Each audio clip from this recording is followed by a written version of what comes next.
جی خوش آمدید۔ بریک کے بعد ایک بار پھر سے خیر مقدم ہے آپ کا۔ احساس قربانی اپیل 2024 کی خصوصی ٹیلی تھون نشریات جاری ہیں۔ میں ہوں ڈاکٹر سید عمران مدود۔ ناظرین، پروگرام میں ہمارے ساتھ مختلف مہمان بھی موجود ہیں، عالم دین بھی موجود ہیں، سماجی شعبے سے بھی نمائندگی ہے، ثناخوان رسول بھی موجود ہیں۔ ہم وقتاً فوقتاً اپنے مہمانوں سے بات بھی کرتے ہیں، پروگرام میں کلام بھی شامل کرتے ہیں، اور ساتھ ہی ساتھ وہ مقصد جس کے لیے آج کی یہ بزم رکھی گئی ہے، نشریات سجائی گئی ہے، وہ وہی ہے کہ ہم آپ تک یہ اپیل پہنچا سکیں جو احساس کی قربانی اپیل ہے 2024 کی، کہ اگر آپ اس سال قربانی کر رہے ہیں، آپ نے ارادہ بنایا ہے، اگر آپ انفرادی طور پر بھی قربانی کر رہے ہیں، تو ہم آپ تک یہ اپیل پہنچا سکیں کہ اس مرتبہ ایک قربانی کم از کم احساس فاؤنڈیشن کے ساتھ بھی آپ کر کے دیکھیں۔ یقینی طور پر اس کی برکتیں اور اس کی جو نعمتیں ہیں اس سے آپ لطف اندوز ہوں گے۔ آپ کو یہ اس کے بعد ہی اس بات کا اندازہ ہو سکے گا کہ یہ کس قدر خیر کا کام ہے۔ پروگرام کے پہلے حصے میں نے ایک چھوٹی سی بات عرض کی تھی کہ شیطان تو مستقل طور پر لگا ہے ہمیں بہکانے میں،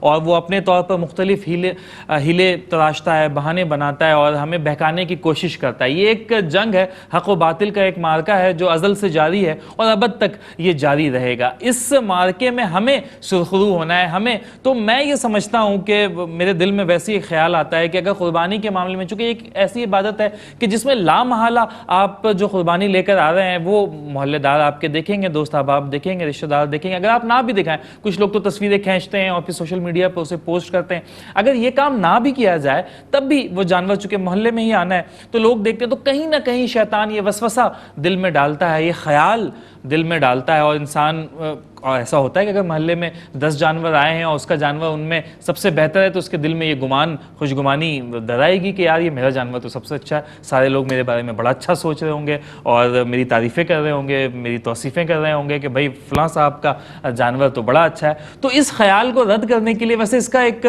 دینی پہلو بھی ہوگا، شرعی پہلو بھی ہوگا، میں ہو سکتا ہے کچھ وظائف بھی ہوں، کچھ طریقہ کار بھی ہوں جو ہمارے اسلاف کا رہا ہے کہ کیسے اس طرح کے خیالات کو ختم کیا جا سکتا ہے اور اپنے ذہن سے جو ہے وہ نکالا جا سکتا ہے۔ لیکن اس کا ایک چھوٹا سا طریقہ یہ بھی ہے کہ ہم کسی بھی اجتماعی قربانی میں ایک حصہ ایسا شامل کر لیں کہ جو کسی کو بھی پتہ نہ چلے، اور ہم خاموشی کے ساتھ کہ وہ صرف ہم جانتے ہیں، اور ہم نے فاؤنڈیشن میں آن لائن کوئی رجسٹریشن کرا دی ہو، کوئی پیمنٹ بھیج دی ہو، اور پھر وہ ایک قربانی صرف اللہ کے لیے، جسے ہم فی سبیل اللہ کہتے ہیں، کہ وہ ایک قربانی جو ہے وہ بک کر لی جائے۔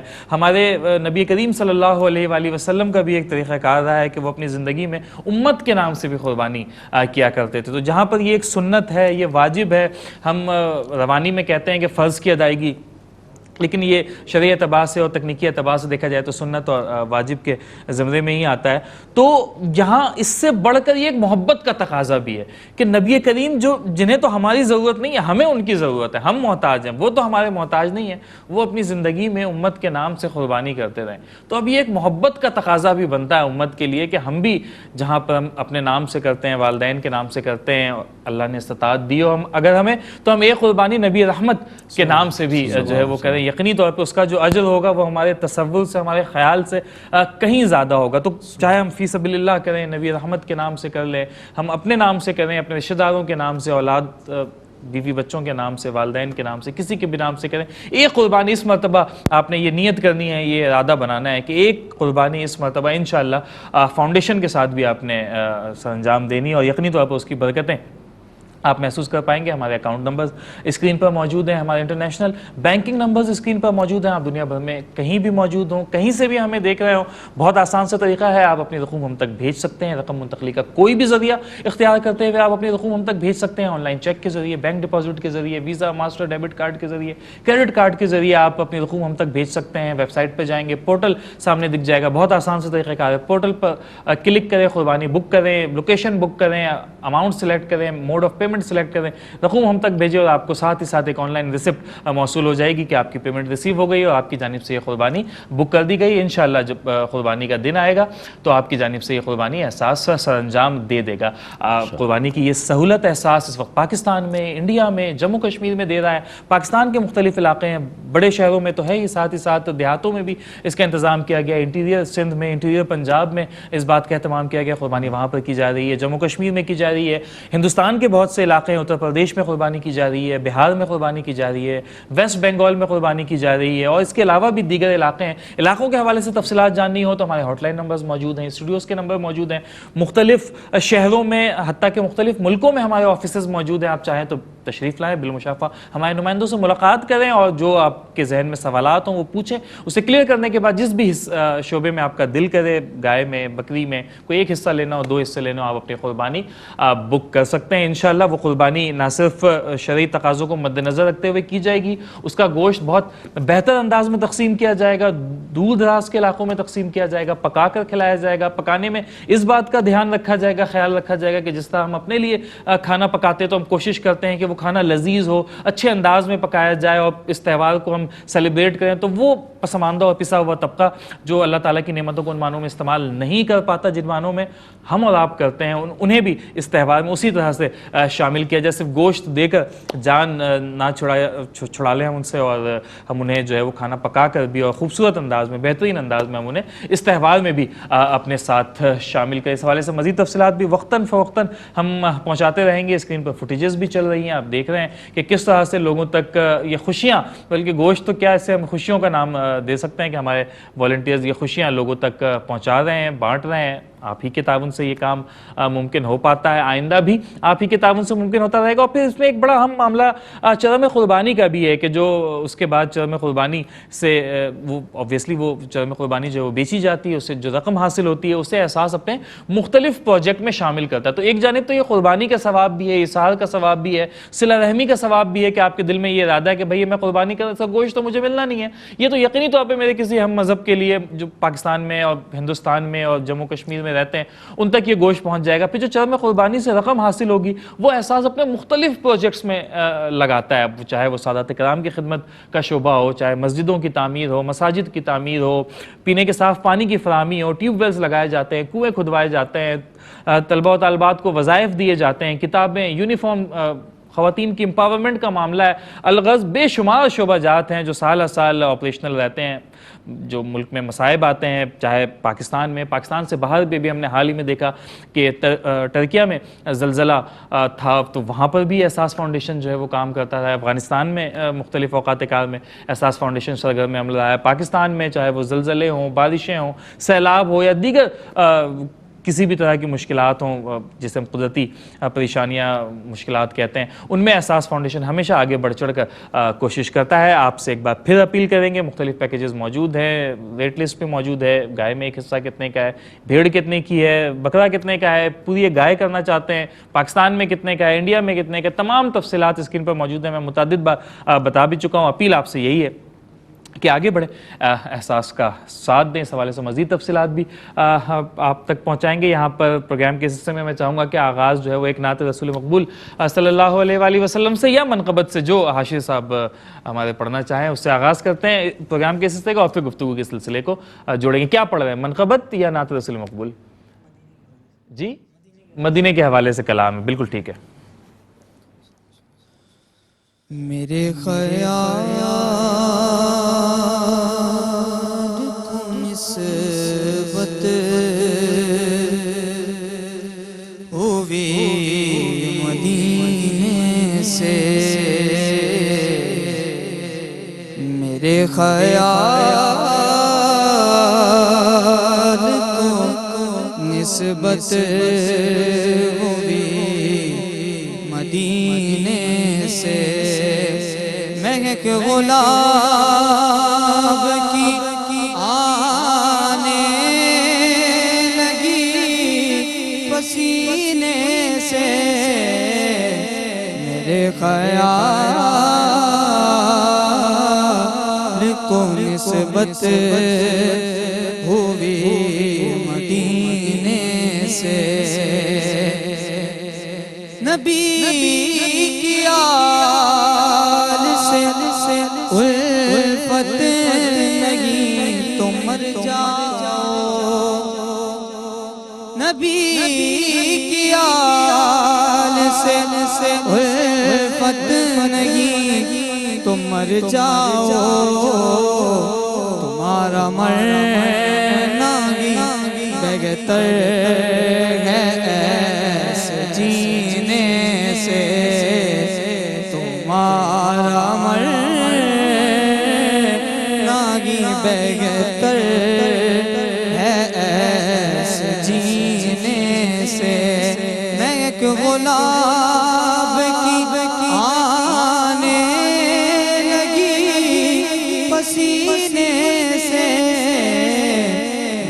خیال کو نسبت ہوئی مدینے سے، اور نبی کے در سے خیرات علم لیتی گئے،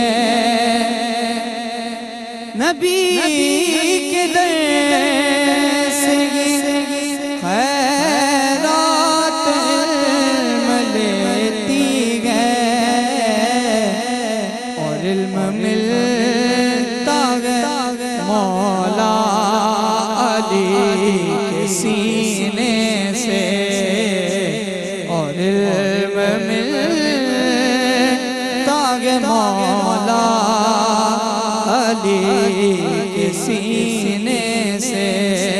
میں ایک غلاب کی آنے لگی پسینے سے، میرے خیال کو نسبت ہوئی مدینے سے، اور نبی کی در کے گداگر رئیس ہیں محسن، نبی کے در کے گداگر رئیس ہیں محسن، سوال ہی نہیں کرتے کسی کمینے سے، سوال ہی نہیں کرتے کسی کمینے سے۔ ایک غلاب کی آنے لگی پسینے سے، میرے خیال کو نسبت ہوئی مدینے سے۔ کیا کہنے بھائی، ہم مدینے سے اللہ کیوں آ گئے؟ واہ واہ واہ واہ۔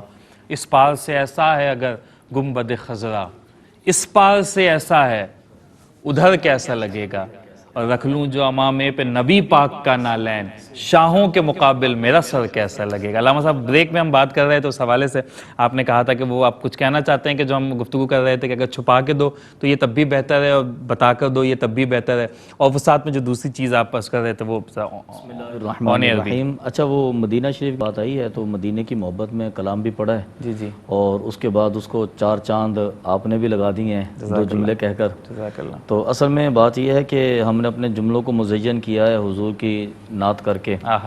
اصل اس مدینے کی بات ہے کہ جو حضور کی آمد سے پہلے یثرب کہلاتا تھا، اور آپ نے پڑھا ہوگا کتابوں کے اندر بیماریوں کا کہ یثرب بیماریوں کے گڑھ کو، بیماریوں کے مرکز کو کہتے ہیں۔ جی جی، اور نبی کریم صلی اللہ علیہ وسلم اس خانہ کعبہ کو چھوڑ کے آئے تھے، اس شہر مکہ کو چھوڑ کے آئے تھے کہ جس کے اندر آب زمزم بھی تھا، جس کے اندر جنت معلیٰ بھی تھی، جس کے اندر جنتی پتھر بھی تھا، جس کے اندر مقام ابراہیم بھی تھا، اور سب سے بڑی بات یہ ہے کہ جس کے اندر اس لا مکان کا مکان بھی تھا۔ واہ واہ واہ واہ، سبحان اس اللہ۔ سب چیزوں کو چھوڑ کر اور جاتے ہوئے، جب ہمارے یہاں سے لوگ جاتے ہیں نا عمرے کے لیے، جنہیں شرف حاصل ہوتا ہے اور جنہیں حج بیت اللہ کا شرف حاصل ہوتا ہے، تو واپسی آ کے لوگوں کو خوشی سے کہہ رہے ہوتے ہیں کہ الحمدللہ ہم نے جی بھر کے کعبہ کو دیکھا۔ تو میں یہ عرض کروں کہ میرے کریم آقا کی جو مکے کی زندگی تھی نا وہ 53 سال تھی، 53 ایئرس۔ جی، آقا علیہ الصلوۃ والسلام نے 53 سال یعنی کہ بچپن سے لے کے جوانی، اور جوانی عالم نبوت کے 13 سال بھی حضور نے مکے میں گزارے۔ اور جب ابو بکر صدیق کے ساتھ ہجرت کر کے جا رہے تھے نا، تو صدیق اکبر کہتے ہیں کہ میں نے دیکھا کہ حضور تھوڑا سا چلتے تھے پھر مڑ کے دیکھتے تھے حرم کعبہ کو، تھوڑا سا چلتے پھر مڑ کے دیکھتے حرم کعبہ کو، پھر چلتے پھر مڑ کے دیکھتے، اور آخر کار حضور نے کہہ دیا، فرمایا کہ حرم کعبہ میں تجھے کبھی چھوڑ کے نہ جاتا، واللہ کبھی چھوڑ کے نہ جاتا اگر تیرے لوگ مجھے تنگ نہ کر دیتے۔ حضور کی محبت دیکھیں نا، ہم 20 دن کے لیے جاتے ہیں جی جی جی، اور 1 مہینے کے لیے ہم جاتے ہیں، اور آ کے ہم کہتے ہیں کہ ہم نے جی بھر کے دیکھا، یعنی کہ ہمارا جی 20 دنوں میں بھر گیا۔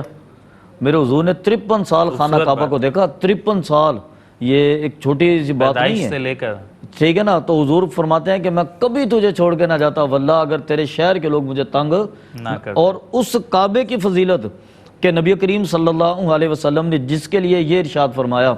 آپ فرماتے ہیں کہ جو خانہ کعبہ کا طواف کرتا ہے نا تو ایک طواف کے صرف ایک قدم کے بدلے, میں پورے طواف کی بات نہیں کر رہا, صرف ایک قدم جو ہم اٹھاتے ہیں نا طواف کے لیے, فرمایا ایک طواف کے ایک قدم کے بدلے میں اللہ تبارک و تعالی 70,000 نیکیاں عطا فرماتا ہے سبحان اللہ. اور 70,000 گناہوں کو معاف فرماتا ہے اور 70,000 درجے بلند فرماتا ہے. سبحان اللہ. آپ اندازہ کریں کہ وہ خانہ کعبے کا طواف کہ جس کے ایک قدم کی یہ فضیلت ہے, بندے نے پورا طواف کیا تو کس قدر نیکیاں اس کو عطا ہوں, بلا مبالغہ کروڑوں کی تعداد میں نیکیاں اس بندے کو ملی ہوں گی کہ جس کی ایک قدم کی یہ فضیلت ہے. میرے آقا فرماتا ہے کہ کعبہ میں تجھے کبھی چھوڑ کے نہ جاتا. اس قدر عظمت والا شہر, اور عظمت ملی کس لیے تھی اس کعبہ کو؟ اللہ رب العالمین نے فرمایا نا قرآن کے اندر لا اقسم بہذا البلد, اے حبیب مجھے اس شہر کی قسم, اے رب ذوالجلال کیا اس میں سب سے بڑی بڑی عمارتیں ہیں؟ کیا یہاں کا سمندر بڑا خوبصورت ہے؟ کیا یہاں پر بڑے بڑے پہاڑ ہیں؟ کیا یہاں کے لوگ بڑے طاقتور ہیں؟ کیا تو نے دنیا کا حسن یہاں پہ جمع کیا؟ کیوں قسم اٹھائی ہے؟ فرمایا نہیں یہ پہاڑ بھی خوبصورت نہیں ہے یہاں کے, یہاں پر تو صحرا ہے چاروں طرف, کوئی سمندر بھی خوبصورت نہیں ہے, بڑی عمارتیں بھی نہیں ہیں, طاقتور لوگ بھی نہیں ہیں. وَأَنْتَ حِلٌّ بِهَذَا الْبَلَدِ, اے حبیب آپ اس شہر میں رہتے ہیں. واہ واہ واہ سبحان قسم اللہ. کی وجہ یہ ہے کہ حبیب آپ رہتے ہیں اس شہر کے اندر. میرے وہ کریم آقا جب یہاں سے ہجرت فرما کے مدینے میں جاتے ہیں نا تو وہ یثرب مدینہ بن جاتا ہے. وہ اچھا مدینہ کی وہ جو پہلے چونکہ یثرب کہلاتا تھا نا, یہاں کی آب و ہوا ایسی تھی کہ یہاں تقریباً سال کا 12 مہینہ بیماریوں میں نکلتے تھے. نبی کریم صلی اللہ علیہ وسلم کے آنے کے بعد فضا اتنی معطر ہو گئی کہ علماء کرام نے فرمایا کہ حضور کے آنے کے بعد اب جو مدینے کو یثرب کہے گا اس پر توبہ کرنا واجب ہے. اللہ اکبر. اس نے گستاخی کی ہے. اللہ رب العالمین جل جلالہ نے جس نبی کی آمد کے بعد یہاں کی ہواؤں کو پاکیزہ کر دیا ہے, تم اسے یثرب کہتے ہو. کیا کہنے. اور مدینے کو فضیلت تو اللہ رب العالمین نے حضور کے صدقے یہ عطا فرمائی. میرے کریم آقا نے فرمایا کہ جس نے میری مسجد کے اندر آ کے ایک نماز پڑھی اللہ تبارک و تعالیٰ اسے 50,000 نمازوں کا اجر عطا فرمائے گا. اور یہ بھی چھوٹی بات ہے, حضرت ام المؤمنین بی بی عائشہ صدیقہ ہماری اماں جان فرماتی ہیں کہ مدینہ شریف اتنی فضیلت والا ہے کہ روزانہ 70,000 فرشتے صبح سے لے کے شام تک حضور کی بارگاہ میں سلام پیش کرتے ہیں. سبحان اللہ. 70,000 فرشتے, اور شام کو وہ چلے جاتے ہیں اور دوسرے فرشتے آتے ہیں جو شام سے لے کے صبح تک 70,000 فرشتے حضور کی بارگاہ میں سلام پیش کرتے ہیں. اور فرمایا کہ جس فرشتے کو ایک مرتبہ آنے کی شرف مل جاتا ہے قیامت تک دوبارہ اس کی باری نہیں آتی. واہ. فرشتے کس قدر تعداد میں ہیں اور پھر کس شرف کے لیے وہ حضور کی بارگاہ میں آتے ہیں. تو وہ مدینہ تو دنیا کی ہر عظمت سے زیادہ عظیم چیز ہے. اور جب ہم بھی جاتے ہیں, توفیق ہمیں ملتی ہے اور جا کر ہم سلام پیش کرتے ہیں تو وہ بھی ایک کیفیت, ہم یہاں سے بھی سلام پیش کرتے ہیں لیکن جو وہاں سے حضور پیش کی کرنے کی کیفیت ہوتی ہے. علماء نے فرمایا کہ جب آپ مدینے میں جائیں نا تو ٹھیک ہے مدینے میں بہت عظمت والی چیزیں ہیں, لیکن جب آپ جائیں نا تصور یہ رکھیں کہ میں حضور سے ملنے کے لیے جا رہا ہوں. وہ عثمانی دور کا مجھے یہ واقعہ اب سے کچھ عرصے پہلے تک جب تک مدینہ شریف جو ہے وہ عثمانیوں کے انتظام انتظام میں تھی تو خطبے میں یہ چیز پڑھی جاتی تھی. جمعے کے خطبے میں جو خطبہ دینے والے امام ہوتے تھے وہ اشارہ کر کے کہتے تھے کہ اور اس گنبد خضرا کے نیچے لیٹے ہوئے شخص کے اوپر سلام ہو. تو وہ ایک جو ہے وہ انتہائی خصوص کیفیت ہوتی تھی. اور وہ پڑھ کر ہی ایسا لگا کہ جو لوگ جن لوگوں نے وہ نمازیں پڑھی اور خطبے میں یہ چیز کہی جاتی ہے شرف حاصل کیا, کیا کیفیت اور ہوگی. کس قدر ادب اور محبت کی بات ہے کہ بندہ حضور کی بارگاہ میں جائے اور پھر وہاں پہ ادب کے ساتھ نمازیں پڑھے, ادب کے ساتھ حضور کی بارگاہ میں سلام کرے. ادب پہلا قرینہ ہے محبت کا قرینوں میں. اچھا میں اب یہ بات چلی ہے تو میں یہاں پر آپ کے اسی شعر کے توسل سے ایک بات عرض کر دوں.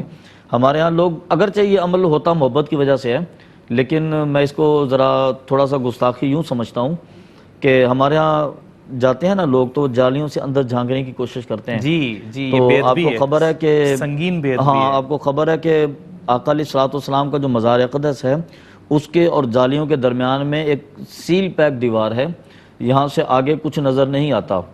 تو یہ ایک بے ادبی تصور کی جائے گی کیونکہ کوئی شخص ہمارے گھر کے سامنے سے گزرتے ہوئے اندر جھانکے اور رک کے جھانک لے تو ہمیں تو یقیناً برا لگتا ہے. آپ بارگاہ رسالت میں ہیں جس کے اندر ہوا کو بھی تیز چلنے کی اجازت نہیں ہے, یا ایھا الذین آمنوا لا ترفعوا اصواتکم فوق صوت النبی ولا تجہروا لہ بالقول کجہر بعضکم لبعض، جس طرح تم ایک دوسرے سے مخاطب ہو اس طرح حضور کے بارگاہ میں مخاطب بھی نہ ہو، اور جیسے تم بلند آواز سے پکارتے ہو ایسے بلند آواز سے بھی نہ پکارو۔ تو کجا کے مدینے میں جا کر حضور کے بارگاہ رسالت میں جھانکنا، جالیوں کو پکڑنا، اس حوالے سے بھی عرض کیجیے گا کہ وہ بھی اگرچہ لوگ ظاہر ہے کہ عقیدت اور محبت کی وجہ سے کرتے ہوں گے کہ ہمیں مزار شریف نظر آ جائے، لیکن چونکہ نظر نہیں آنا یہ طے شدہ بات ہے، مسلمہ حقیقت ہے، تو پھر اس بے ادبی سے گریز کیا جائے۔ بارگاہ رسالت میں حاضری کے بھی بڑے آداب ہیں، آداب ہیں، اور ڈھائی ہاتھ بعد دور بانصیب، ہیں، جی بعد بانصیب یہ تو ہمارے ہاں موجود مقولہ ہے، مشہور ہے، نبی مقولہ مشہور ہے، ویسے سنتے ہیں، جی نبی دور و نزدیک کے سننے والے وہ کان لالے کرامت پہ لاکھوں سلام۔ ہم اور یہاں یہ سے تو- یہ تو دونوں اس میں ہے نا کہ ہم یہاں سے پکاریں وہاں وہ سنیں، ان کی اعلیٰ سماعت پہ لاکھوں سلام۔ جب یہ بھی ہمارا اور وہ دور و عقیدہ بھی ہے، نزدیک بھی۔ ہمارا عقیدہ بھی ہے، ہماری محبت بھی ہے کہ ہم حضور کی بارگاہ میں جو دعائیں کرتے ہیں، ہم نے تجربہ بھی کیا الحمدللہ، کہ وقت محدود ہے، میں صرف اتنا عرض کروں کہ ہم گئے نا تو بارگاہ رسالت میں دل میں تصور پیدا ہوا نا، تو یقین مانے کچھ دیر کے بعد وہ پورا بھی ہو گیا۔ واہ، یہ بارگاہ رسالت میں مقبولیت ہوتی ہے بندے کی، تو بندہ بڑے ادب سے جائے حضور کی بارگاہ میں، اور اس وجہ سے جائے کہ وہ صاحب قرآن ہیں۔ اللہ تبارک و تعالی نے ہمارے دین کی اساس حضور کی شخصیت پر رکھی ہے، اور اللہ رب العالمین جل جلالہ نے دنیا بھی اس پر قائم ہے۔ دنیا اے کا نبی، نظام، میں ہاں چاند و سورج کو پیدا نہ کرتا اگر ہاں آپ تجھے کا پیدا وجود نہ مسعود نہ کرتا۔ ہوتا، تو کائنات بنا ہی انہی کے لیے گئی، انہی کا وجہ توسل سے ہے، کائنات تو ہے ہی تو پھر یہ ادب کے قرینوں میں سے یہ قرینہ ہے کہ آپ بارگاہ رسالت میں جائیں تو آپ کی آنکھیں بھی جھکی ہوں اور آپ کا دل بھی جھکا ہو۔ بے شک۔ اگر آپ کا دل نہیں جھکا تو آپ کی حاضری مقبول نہیں ہوگی۔ تو نبی کریم صلی اللہ علیہ وسلم کی وہ ذات مبارکہ کہ جس کی وجہ سے اللہ تعالیٰ نے شہر مکہ کو اتنی فضیلت دی ہے، لا اقسم بہذا البلد کے اندر، اور پھر حضور کے توسل سے اللہ نے مدینے کو یہ فضیلت دی ہے، تو آپ نے یقیناً جو حضور کی محبت کے جذبے سے معجزن ہو کر مدینے کے کلام سے آپ نے وہ جو محفل کو سجایا ہے نا، تو یہ بھی اللہ اور اس کے رسول کی بارگاہ میں مقبول ہے۔ تو اسی حوالے سے میں عرض کروں کہ حضور کی بارگاہ میں ادب سے جانا چاہیے، اور پھر ہمارا عقیدہ ہے نبی کریم صلی اللہ علیہ وسلم شفاعت فرماتے ہیں۔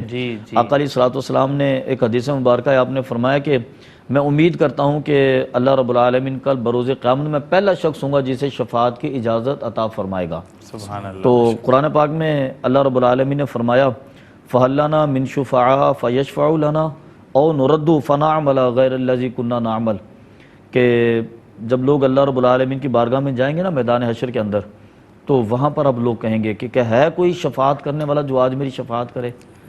تو ایک چشم کشا حقیقت ہے کہ دنیا میں تو ہم کہتے رہے کہ شفاعت نہیں ہوگی، دنیا میں تو ہم پتہ نہیں کیا کیا میسیج دیتے رہے، لیکن وہاں پر جا کر یہ حقیقت ہم تک پہنچی کہ فَهَلْ لَنَا مِن شُفَعَاءَ فَيَشْفَعُوا لَنَا، کوئی ہے ایسا شفاعت کرنے والا جو آج مجھے شفاعت کر کے بچا لے، یا پھر اور نُرَدُّ فَنَعْمَلَ غَيْرَ الَّذِي كُنَّا نَعْمَلُ، یا پھر مجھے دنیا میں بھیج دیں جو کام میں نے پہلے کیے تھے نا اب وہ نہیں کروں گا، اب میں نیکی کے کام کروں گا، اب میں صراط مستقیم پر چلوں گا، اب میں ادب کے راستے پر چلوں گا۔ بندہ حضور کی بارگاہ میں جو عقائد رکھتا ہے نا تو اس کے حوالے سے، اور جب ہم روزے پر جاتے ہیں تو سلام کے ساتھ جو دوسرا کلمہ ہم سب سے زیادہ پڑھتے ہیں، کلمے سے مراد کے جو دوسری بات ہم کرتے ہیں، جو دوسرا کلام ہم کرتے ہیں، وہ اسألو کا شفاعت یا رسول اللہ، تو وہ روزے کے سامنے تو حضور ہم آپ کی شفاعت کے متمنی ہیں، تو اللہ جسے یہ شفاعت عطا فرما دے تو یہ بڑے کرم کی بات ہے، یہ بڑے شرف کی بات ہے، بڑے نصیب کی بات ہے۔ تو اس لیے بارگاہ رسالت میں بڑے ادب کے ساتھ حاضر ہونا چاہیے۔ بالکل، اور دیکھیں جب محفل کا رنگ بھی نا تبدیل ہو جاتا ہے جب ہم عقائد و جہاں کی بات کرتے ہیں، ان سے محبتیں اور ان سے جو عقیدتیں ہماری ہیں وہ تبدیل ہو جاتا ہے، کچھ اور ہے، بہت بڑی بات ہے۔ میں احساس کے حوالے سے تھوڑے آپ کی رائے بھی جاننا چاہوں گا کہ آپ کی وابستگی رہی ہے عرصہ دراز سے، ذاتی تجربہ کیسا رہا آپ کا احساس فاؤنڈیشن کے ساتھ؟ کیسا پایا آپ نے؟ مطلب میں اسے تھوڑا سا سوال کو وسیع کرنا چاہوں گا کہ بطور ادارہ آپ نے اسے کیسا پایا، اس ادارے کی کیپیسٹی کو آپ نے کیسا سمجھا، اس ادارے کی کریڈیبلٹی کو، آنیسٹی کو، اس کے لوگوں کو، تو ان حوالوں سے ذرا بتائیے گا۔ دیکھیں جی، الحمدللہ جو جس انداز سے جو کام کرتے ہیں، جو عوام الناس ہے یا جو مخیر حضرات ہیں، وہ ہر چیز کو چیک کرتے ہیں، انہیں اندازہ ہے، وہ دیکھتے ہیں کہ ہم جو بھی خدمت خلق کرنا چاہتے ہیں کسی ایسے پلیٹ فارم سے کریں جہاں پر ہماری جو امانتیں ہیں صحیح معنی میں ڈیزرونگ لوگوں تک پہنچنا چاہیے. اور الحمدللہ عرصے دراز سے مختلف مدوں میں مختلف فیلڈز کے اندر جس کا آپ نے گائے بگائے ذکر کیا اس میں اسی جذبے کے ساتھ جو ہے احساس فاؤنڈیشن نے کام کر دکھایا ہے. اور آپ دیکھ بھی رہے ہیں کہ وہ دور دراز علاقوں تک جو ہے وہ رسائی کر کے اور نہ صرف عید اور ان تہواروں کی خوشیوں میں لیکن جس کا آپ نے ذکر کیا کہ وہاں پینے کا پانی میسر نہیں ہے, وہاں لوگوں کے تن پہ کپڑے نہیں ہیں, آفات آتی ہے قدرتی جو ہے, ہر مشکل گھڑی میں جتنے بھی مخیر حضرات نے اعتبار اور اطمینان کر کے احساس فاؤنڈیشن کے تھرو جو کچھ بھی مدد اپنے وطن عزیز کے لوگوں کے لیے کرنا چاہا احساس نے وہ اس احساس اور جذبے کے ساتھ کر دکھایا ہے جو نظر بھی آ رہا ہے. اور یہی وجہ ہے ہم آپ جو یہ اپیل کرتے ہیں کہ جیسے ابھی قربانی کا موقع ہے, دیکھیں ہمارے ہاں ایسے اللہ تعالیٰ نے ایسے یہاں پہ مخیر لوگ ہیں یا جو قربانی کی ان کے پاس اتنی وسعت اللہ نے دیا ہے کہ دو جانور جو ہے وہ بھی قربان کرتے ہیں. ہر سال وہ 7 اگر گھر کے افراد ہیں تو 7 کی قربانیاں وہ کر چکے, وہ دوبارہ کرتے ہیں. ابھی آپ نے کہا کہ ہمارے آقائے دو جہاں کے نام سے اگر کوئی اس پہ قربانی کرنا چاہے اور اگر جو ملک سے باہر لوگ ہیں اگر وہ احساس کے تھرو یہ چاہتے ہیں کہ صحیح معنی میں ان کو بہترین اور خوبصورت جانور کے طور پہ ان کے نام سے منسوب کر کے ان لوگوں کو اس خوشی میں شامل کیا جائے تاکہ ان کی جو ادا ہے وہ بھی ٹھیک ہو جائے. اب دیکھیں جب کوئی جانور خریدتا ہے کم سے کم 1 ہفتہ 10 دن پہلے تو جانور آدمی میجورٹی خرید کر آتی ہے, پھر آپ اس کی جو خدمت کرتے ہیں اس کے اخراجات الگ ہیں. ابھی آپ نے ریٹ لسٹ پڑھی ہے, اس سے ہم نے اندازہ لگایا اور اس وقت جو موجودہ آج تک جو ریٹس ہے جو جانوروں کے میں سمجھتا ہوں انتہائی مناسب نرخ اور جو ریٹ لسٹ آپ نے دیے. جی وہ چونکہ جانور ہمارے اپنے فارم پر تیار کیے جاتے ہیں اور پھر بلک میں پرچیزنگ ہوتی ہے تو وہ اور پھر جس ریٹ پہ پرچیزنگ ہوتی ہے عوام الناس تک اسے پھر ہر لحاظ سے وہ جانور جو ہے اس کی خوبصورتی اس کی صحت کا اس کے ہر لحاظ سے جو خیال کیا جاتا ہے احساس کے فارم ہاؤسز میں, تو میں سمجھتا ہوں کہ اس سے زیادہ موقع میسر کسی کو نہیں مل سکتا. جو ملک سے باہر جو لوگ اسپیشلی ہیں وہ بھی اس سے فائدہ اٹھائیں اور احساس اس کے لیے کام کر رہا ہے الحمدللہ. اور میں سمجھتا ہوں کہ ایسا پلیٹ فارم جو ہے ان کو پھر صحیح معنی میں میسر نہیں آ سکتا. تو عرصے دراز سے انہوں نے مختلف جگہوں پہ ایسے پاکستان کے علاقے جہاں پر لوگوں کو خوشیاں میسر نہیں ہیں, اگر وہاں پر اس طرح کی جو خدمات کی جائیں گی ہم ان کو خوشیوں میں شامل کریں گے اور ان کی دعاؤں کا اثر ہوگا کہ یہ ادارہ اور پنپے گا اور ترقی کرے گا انشاءاللہ تعالی. اور بس یہی اپیل ہے, ہم بھی پہنچا رہے ہیں, ہمارے مہمانان گرامی بھی آپ تک پہنچا رہے ہیں اور بہت سے دوست الحمدللہ ہمیں کالز کے ذریعے اپنے میسیجز کے ذریعے آگاہ بھی کر رہے ہیں کہ انہوں نے یہ قربانی جو ہے وہ بک کی. ارتضیٰ حسین صاحب ہیں, انہوں نے ابھی ہمیں کال کے ذریعے آگاہ کیا ہے کہ انہوں نے قربانی کے لیے احساس کی جانب سے جو قربانی کی جا رہی ہے 2 حصے بک کروائے ہیں, پاکستان میں ان کی جانب سے یہ قربانی کی جائے گی. اس کے علاوہ دیگر دوست احباب بھی کالز کر رہے ہیں ہمیں اور اپنی قربانی ہمیں لکھوا رہے ہیں ان کی جانب سے. انشاءاللہ 2024 میں جو قربانی کا مہینہ آئے گا, ذی الحج کا مہینہ آئے گا, اس میں ان کی جانب سے قربانی کا فریضہ احساس فاؤنڈیشن انشاءاللہ اس مرتبہ ادا کرے گا. علامہ صاحب میں چاہوں گا کہ آپ بھی احساس کے حوالے سے تھوڑے اپنے خیالات کا, وہی سوال جو میں نے چاند صاحب سے کیا تھا وہ آپ کا بھی اس میں کیا ٹیک ہے, آپ بھی شامل کر دیجئے. اصل میں انسانی نفسیات بھی ہیں اور محدود وسائل میں وسیع کام کرنے کا طریقہ بھی یہ ہے کہ جب ایک پلیٹ فارم پر ایک کام ہو رہا ہوتا ہے نا تو چونکہ وہ ویلفیئر ٹرسٹ ٹائپ کی تنظیم ہوتی ہے تو وہ دوسرے پہلوؤں پر بھی نظر رکھتی ہے. جیسے ہمارے احساس کے تحت مختلف علاقوں میں مساجد بھی تعمیر ہو جاتی ہیں, مختلف علاقوں میں ٹیوب ویل بھی لگ جاتے ہیں, ہینڈ پمپ جو پانی پینے کے لیے وہ بھی لگتے ہیں, اچھا راشن بھی پہنچایا جاتا ہے. تو اب تنظیم کے تحت نا اصل میں بہت سارے علاقے کا اب یوں سمجھ لے کہ ڈیٹا اکٹھا ہو چکا ہوتا ہے کہ کہاں کہاں مستحق لوگ موجود ہیں اور یہ لوگ آسان طریقے سے جانتے ہوتے ہیں بجائے ان لوگوں کے جو نئے اس علاقے میں وارد ہو اور جا کے کام کریں. جی بالکل ہو سکتا ہے کہ وہ تحقیق اچھے انداز میں نہ کر پائیں، لیکن ایک ٹیم جب مکمل بہت سارے ڈیٹا از پاور. ہاں تو بہت سارے معاملات میں جب کام کر رہی ہوتی ہے تو ان کے لیے یہ بھی بڑا آسان ہوتا ہے. تو میں سمجھتا ہوں کہ احساس کے لیے اس لیے بھی آسانی ہے کہ بہت سارے علاقوں میں جب انہوں نے دوسرے چیزوں پر ورک کیا ہوتا ہے نا تو ان کی نظر میں ہوتا ہے کہ کون مستحق ہے، کون ضرورت مند ہے، کون حاجت مند ہے، اچھا کون کچا گوشت لے کے پکا سکتا ہے اور کس کو پکا ہوا دینا ہے. تو پھر اس انداز میں کام کرنا مزید آسان ہو جاتا ہے. بلکہ آسان کہ اب چونکہ تجربہ ہو چکا ہے تو سالہ سال سے ایک سلسلہ چلا جا رہا ہے، تو نتیجہ یہ ہے کہ وہ کام مزید زیادہ آسان انداز میں ہو جاتا ہے بجائے اس بات کے کہ انفرادی طور پہ کیا جائے. اور انفرادی طور پہ کرنے میں یقیناً پھر بہت سارے لوگوں کے پاس اسباب نہیں بھی ہوتے. میں اگر ایک گائے ذبح کر سکتا ہوں تو اللہ نے توفیق دی ہے، تو لیکن یہ بھی تو ممکن ہے کہ میں وہ پہنچا نہ سکتا ہوں. اگر پہنچا سکتا ہوں تو پھر یہ بھی ممکن ہے کہ میں غریب لوگوں کو اچھی طرح سرچ نہ کر سکتا ہوں. بالکل صحیح. تو ادارے کی تحقیقات ہیں تو میرے خیال میں پھر اس سے فائدہ لینا چاہیے. اللہ رب العالمین نے نیکی کے کاموں میں یوں بھی برکت رکھی ہے کہ جب اجتماعیت قائم کر لی جائے تو وہ معاون اور ممد ہوتی ہے. صحیح. احساس کا ایک بہت بڑا کام ہے مختلف علاقوں میں، جیسے کشمیر کے علاقوں میں بھی تھا، انڈیا کے علاقوں میں بھی ہے، پاکستان میں ہمارے تھر کے علاقوں میں بہت سارا کام ہے ان کا. تو اس کی وجہ سے ہمیں بڑی آسانی ہوتی ہے احساس کے پلیٹ فارم پر اور کام کرنے دیکھیں میں. اس میں تو معاملہ یہ ہے نا کہ جب آج کا زمانہ تبدیل ہوا ہے دیگر شعبہ جات کو لے کر، تو جو چیریٹی کا شعبہ ہے اسے بھی تبدیل ہونا ہی تھا. بالکل. پہلے ہر کام کے لیے انفرادی حیثیت میں ذمہ دار لوگ ہوا کرتے تھے. علاج کروانا ہے تو گاؤں کے ایک حکیم صاحب ہیں، جی. بچوں کو تعلیم دلوانی ہے تو مسجد کے یہ امام صاحب ہیں. بچوں اس طرح سے ہر کام کے لیے ایک شخصیت ہوا کرتی تھی.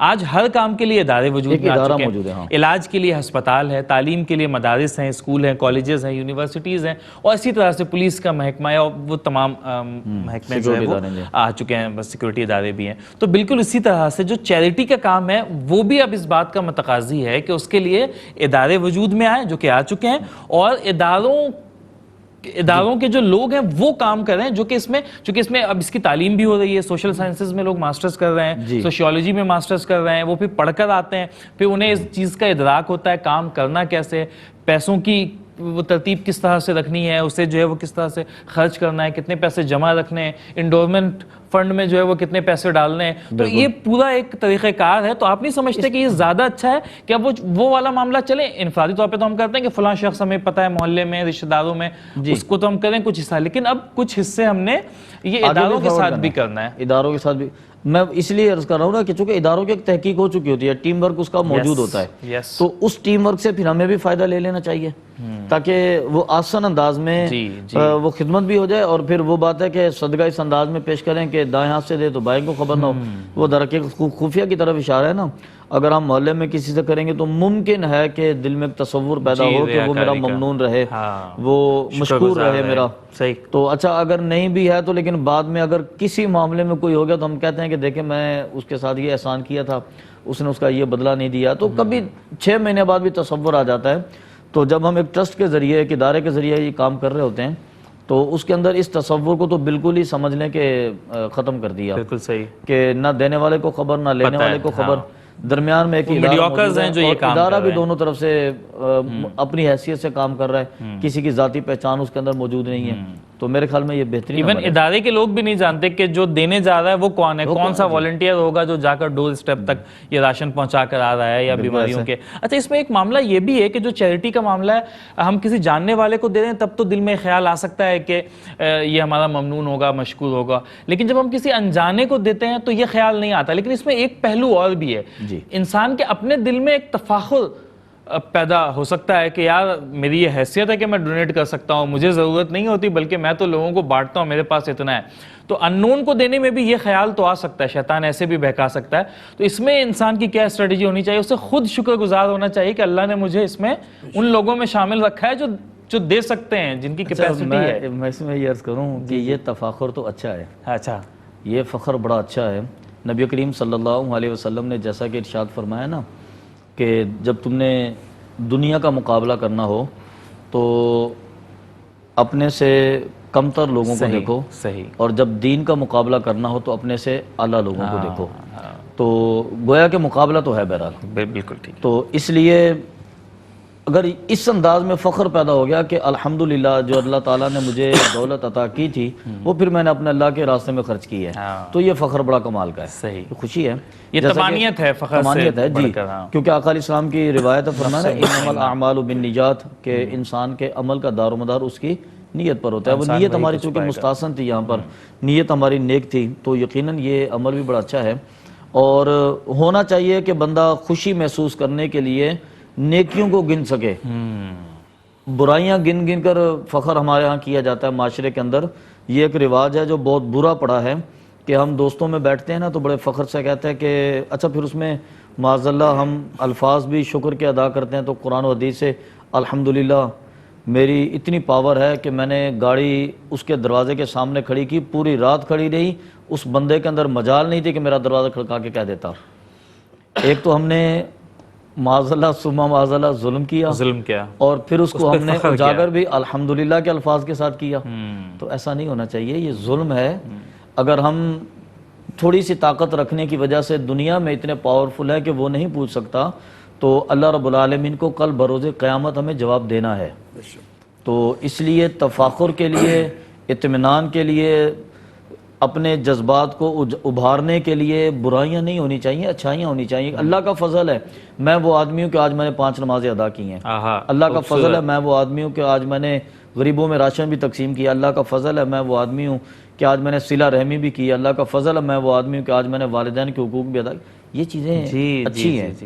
علامہ صاحب ایک چھوٹا سا مسئلہ ہے، پروگرام اپنے اختتامی مراحل پر ہے، اوقات کار کے حوالے سے جاننا چاہ رہے ہیں ہم بھی اور ہمارے ناظرین بھی، کہ جس طرح سے چاند نکلنے کا وقت دن جو ہے وہ الگ ہوتا ہے مختلف ملکوں میں۔ اب پاکستان میں اگر آج چاند نکل رہا ہے تو عرب ممالک میں ایک دن پہلے ہو جاتا ہے، ایک دن پہلے بھی ہے، امریکہ اور پی جو لاطینی امریکہ کے ممالک ہیں وہاں پہ ایک دن بعد ہوتا ہے، یورپ اور امریکہ تو وہ عرب کے ساتھ ہی ہوتا ہے۔ تو اس پہ قربانی ایک شخص ہے جو رہتا ہے امریکہ میں، وہاں کا مقیم ہے، وہ قربانی پاکستان میں کروا رہا ہے، تو اب وہ کس تاریخ کے اعتبار سے، کہاں کی تاریخ کے اعتبار سے وہ قربانی کروا سکتا ہے؟ اصل میں آپ نے بڑا خوبصورت مسئلہ لیا ہے، علماء کرام نے یہ تصریف فرمائی ہے، آقا علیہ السلام کی حدیث مبارکہ بھی ہے اس کے اندر، کہ جب قربانی کی جائے تو قربانی کرنے والے پر بھی قربانی کا وقت ہو، اور جہاں پر قربانی کا جانور ہے وہاں بھی قربانی کا وقت ہو۔ اوکے، ٹھیک ہے نا، دونوں کے لیے قربانی کا وقت ہونا ضروری ہے۔ جیسے مثال دے رہا ہوں کہ ہمارے ہاں عرب ممالک ہیں، وہاں پر ایک دن پہلے چاند ہوتا ہے، جی، تو گویا کہ وہاں پر 10 ذی الحج ہوتی ہے، ہمارے 9 ذی الحج ہوتی ہے، ٹھیک ہے، ایسا ہی ہے جی۔ اچھا ان کے ہاں پھر 11 ذی الحج ہوتی ہے، ہمارے یہاں 10 ہوتی ہے۔ ایک شخص جو سعودیہ میں مقیم ہے اور وہ پاکستان میں قربانی کرنا چاہتا ہے، تو اس کے ہاں قربانی ہمارے جو ایسے ہے کہ ہمارے جب قربانی ہوگی تو اس کے ہاں دوسرا دن ہو چکا ہوگا نا، یعنی کیونکہ وہ دونوں جگہوں پر یہ دونوں جگہوں پر ہونا چاہیے، اوکے، دونوں جگہوں پر ہونا چاہیے، کیونکہ اس کے ہاں 10 ذی الحج جب ہو چکی ہے، ہمارے ابھی 9 ذی الحج ہے، تو اس کی وجہ سے ہم قربانی نہیں کریں گے۔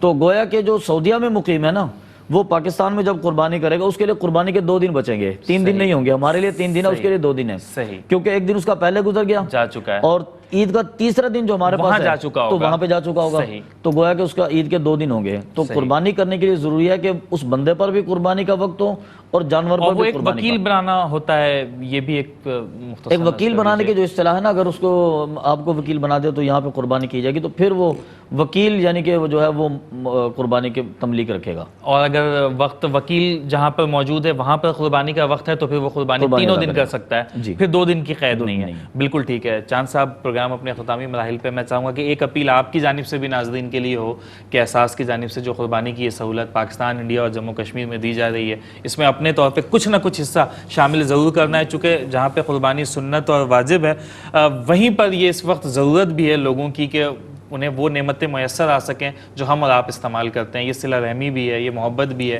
ایثار بھی ہے، دردمندی بھی ہے، ان لوگوں کا تقاضا بھی ہے، ان لوگوں کی خواہش بھی ہے، اور ہمیں اس خواہش کو پورا کرنے میں اپنا کردار یہ ادا تو کرنا ہے۔ بھائی ہمارے اوپر لازم ہے کہ ہم ان غریبوں کو بھی اس خوشی میں شامل کریں کہ یہ قربانی جو ہے وہ اللہ تعالیٰ قبول فرمائے۔ اور دیکھیں احساس ایک سسٹینیبل ادارہ ہے، آپ ابھی فرما رہے تھے نا کہ چیریٹی اور چیزیں کہ آپ نے انگلی پکڑ کے کسی کو روڈ پار کرا لیا، لیکن اگر آپ نے اس کے لیے کوئی برج بنا دیا تاکہ فار ایور ہمیشہ کے لیے ان کو جو ہے آنے جانے میں آسانی ہو، تو یہ تو سسٹینیبل سوشل سروسز جو ہوتی ہے وہ ایک قابل اعتبار ادارے کے ذریعے ہو رہا ہے. تو آپ نے جس خواہش کا اظہار کیا اس کی تکمیل کے لیے وہ ادارہ آپ کے لیے بہترین ہے. جو آپ کی ہوئی ایثار کی جو قربانی ہے اللہ کے پاس قبول بھی ہوگی، اس کی ادائیگی وہ ادارہ بڑے شان و شوکت سے کرے کہ حقداروں تک وہ چیز پہنچائے گا، تاکہ رب العالمین آپ کے اس روزی رزق میں بھی زیادہ اس پہ ترقی اور اس پہ برکت عطا فرمائے گا. تو میں سمجھتا ہوں کہ اس سے بہتر موقع اور ان ساتھیوں کے لیے نہیں ہے جو باہر ہو یا پاکستان کے اندر ہو، جو یہ حیثیت رکھتے ہو، وہ احساس کے تھرو قربانی کر کے ان لوگوں کو اس میں شامل کریں جو اس خوشی میں شامل اس لحاظ سے نہیں ہو پا رہے ہیں کہ ان کے پاس وسائل نہیں ہیں. ان کی آنکھیں جو ہے وہ دیکھتی ہیں، انتظار کرتی ہیں کہ کاش ہم تک بھی کوئی ایسا ادارہ ہو کہ ہم تک یہ چیزیں پہنچائے، ہم بھی عید کر سکیں. تو صحیح معنی میں عید کرنے کے لیے ان بھائیوں کو جو ہے ہمیں اس میں شامل خوشی کرنا پڑے گا، اور احساس کے تھرو یہی احساس رکھتے ہوئے ہمیں چاہیے کہ ہم اس ادارے کے تھرو جو ہے خوبصورتی کے ساتھ یہ ادائیگی کا اہتمام کریں. بالکل ٹھیک. ایک آخری اپیل علامہ صاحب آپ کی جانب سے بھی عوام الناس کے لیے. میں اصل میں یہ چاہتا ہوں جیسے کہ دوران گفتگو بھی بات ہوئی تھی، اگر ہمیں یہ توفیق نصیب ہونا کہ ہم اپنی قربانی جو واجب ہے اس کے ادا کرنے کے بعد ایک اور قربانی کر سکیں، تو نبی کریم صلی اللہ علیہ وسلم پر اور آپ کے اہل بیت کے نام پر قربانی ضرور کرنی چاہیے. سبحان اللہ. بے شک یہ محبت کے تقاضوں میں سے ایک ہے. بے شک. تو عوام الناس سے ایک اپیل آپ اپنی جانب سے کہ احساس کے ساتھ اگر آپ نے اضافی قربانی کرنی ہے تو احساس کے ساتھ. جی میں اس حوالے سے عوام الناص سے یہ اپیل کروں گا کہ جو احساس کے ساتھ آپ نے قربانی کرنی ہے، جیسے ایک تو آپ کے واجب ہے نا تو ٹھیک ہے، لیکن اگر ایکسٹرا کر رہے ہیں نا تو آپ کوشش کریں کہ وہ نبی کریم صلی اللہ علیہ وسلم کے نام پر یا اہل بیت کے نام پر ہو جائے. بالکل ٹھیک ہے ناظرین، یہی ہمارا پیغام بھی ہے، یہی ہماری درخواست بھی ہے، ہماری خواہش بھی ہے، اور یہی ہم امید کرتے ہیں کہ آپ تمام دوستوں کی خواہش بھی ہونی چاہیے. پروگرام اپنے اختتام پر ہے، جانے سے پہلے ہم چاہیں گے کہ ایک بار پھر آپ تک یہ اپیل پہنچاتے چلیں کہ اگر آپ قربانی کر رہے ہیں، اللہ نے آپ کو یہ توفیق دی ہے، تو احساس کو اس بار ضرور یاد رکھیں. انشاءاللہ آپ کی جانب سے جو قربانی کا فریضہ احساس ادا کرے گا وہ شرعی تقاضوں کو مد نظر رکھتے ہوئے کرے گا. جو قربانی سے گوشت حاصل ہوگا وہ مستحقین تک بہت خوبصورت انداز میں، عمدہ انداز میں، کچا بھی پکا کر بھی پہنچایا جائے گا. جو چرم قربانی سے رقم حاصل کی جائے گی وہ بھی ایسے شعبہ جات میں انشاءاللہ استعمال وہ رقم کی جائے گی کہ جس سے لوگوں کا فلاح ہو، لوگوں کو فائدہ پہنچے، لوگوں کا بھلا ہو. تو ایک بہت اچھا، نیک، مستحسن، خوبصورت اقدام ہے. اس میں آپ احساس کا ساتھ دیجئے، آگے بڑھیے، ہماری آواز میں اپنی آواز شامل کیجئے، اور وہاں تک بھی اپنی آواز، جہاں تک ہماری آواز نہیں پہنچ پا رہی ہے وہاں تک ہماری آواز کو پہنچانے میں اپنا حصہ شامل کیجئے. چونکہ یہی انسانیت کی معراج ہے، یہی وہ چیز ہے، یہ احساس ہی ہے نا جو انسان کو انسانیت کے درجے تک پہنچاتی ہے. اگر انسانیت سے احساس کو نکال دیں پھر تو انانیت بچتی ہے. یہ تو جانوروں کا طریقہ کار رہا ہے کہ وہ خود صرف اپنے لیے جیتے ہیں. انسانیت کی معراج تو یہی ہے، احساس ہی ہے جو آدمیت کو آدمیت سے نکال کر انسانیت کے درجے پر فائز کرتی ہے. غالب نے کہا تھا کہ پس کہ مشکل ہے ہر کام کا آسا ہونا، آدمی کو بھی میسر نہیں انسان ہونا. یہ بات اس بات کا متقاضی ہے کہ ہم ثابت کریں کہ اللہ نے ہمیں یہ توفیق دی ہے کہ ہم انسانیت کے رتبے میں قائم فائز ہوں، انسانیت کے رتبے پر قائم رہیں، اور اسی طرح ہم دنیا سے جائیں. پروگرام اپنے اختتام کو پہنچائے. جانے سے پہلے میں اپنے مہمانوں کا شکریہ بھی ادا کروں گا کہ آپ اپنے قیمتی وقتوں میں سے وقت نکال کر یہاں تشریف لائے. ہماری آواز میں آپ نے بھی اپنی آواز شامل کی، ہماری اپیل میں آپ نے بھی اپنی اپیل شامل کی. دوستوں تک بڑی خوبصورت باتیں ہم آپ لوگوں کے توسط سے پہنچا سکے. جانے سے پہلے ایک کلام بھی نعت رسول مقبول صلی اللہ علیہ وآلہ وسلم بھی پروگرام میں شامل کریں گے، اور اسی دعا کے ساتھ آپ سے رخصت چاہیں گے کہ رب تعالیٰ آپ کو ایسا عروج، ایسی بلندی عطا کرے جو کبھی زوال آشنا نہ ہو. فاصلوں کو خدا را مٹا دو،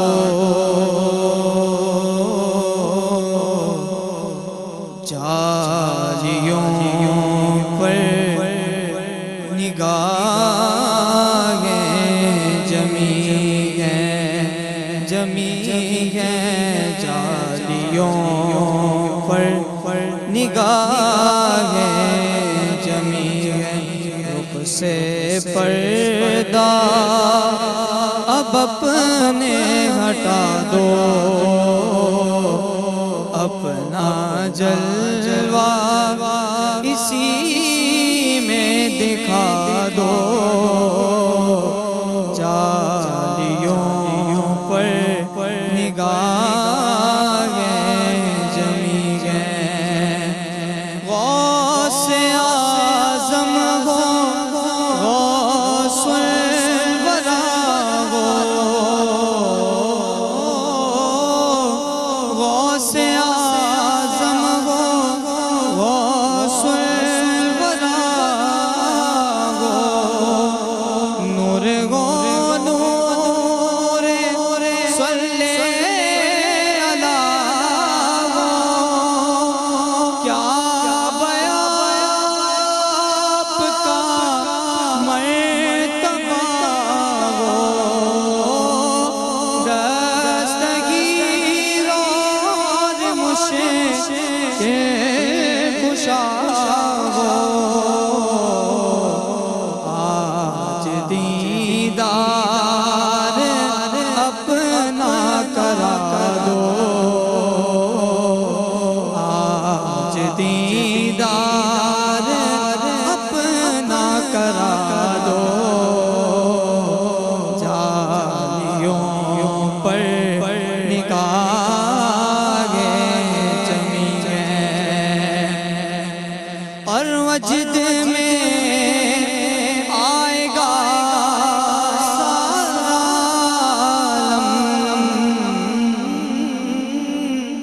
وجد میں آئے گا سارا عالم پھر پکاریں گے یا غوث اعظم وہ چلے آئیں گے جالیوں سے اور قدموں میں گر جائیں گے پھر کہیں گے کہ بگڑی بنا دو پھر کہیں گے کہ بگڑی بنا دو جالیوں پر نگاہیں جمی ہیں اور فکر دیکھو خیالات دیکھو یہ عقیدتیں یہ جذبات دیکھو میں گو کیا میری اوقات دیکھو سامنے کیسی ہے ذات دیکھو اے ادیب اپنے سر کو جھکا دو اے ادیب اپنے سر کو جھکا دو جالیوں پر